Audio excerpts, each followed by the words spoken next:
Say my number one problem when it comes to anything tech wise, right?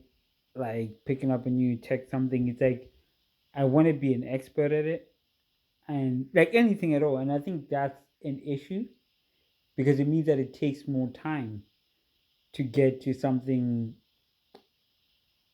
you know, like I have to really understand it. Like I have to really grasp it before I can even make any meaningful anything from it.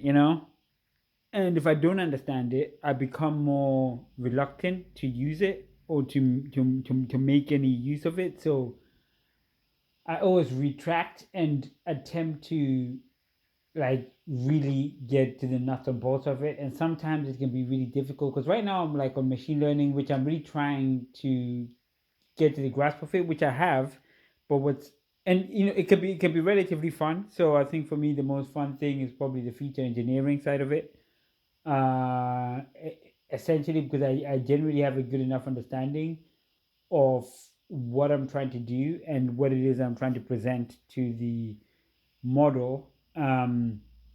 However, when it comes to the algorithms and the mathematical side of it, though it never really becomes a major issue, but it just means that I have less of an adequate understanding of some of the components, which then limits my creativity with it, thus limiting my ability to be able to want to utilize it for other things. Let alone, it's not actually, it's just not only for the machine learning, because some of the machine learning stuff I've come to understand, some of the neural networks, some of the deep learning stuff, but there's definitely some aspects in the overall schematics of things in regards to how everything works, right? That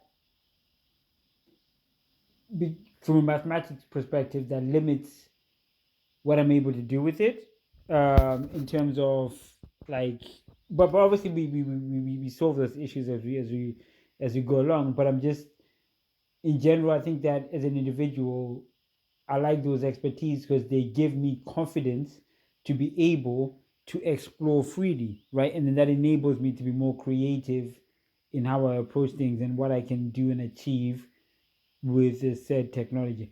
And I think over time, we gain those expertise because it just means that at the onset when I'm ramping up, it just takes a little while. And I think I'm already at a decent stage, but I'm gonna need to definitely um it just I'm just finding that it takes a lot to get ramped up, especially from this perspective. But obviously I'm doing okay and I can be adequate with it given that I have enough time for feature engineering and other factors.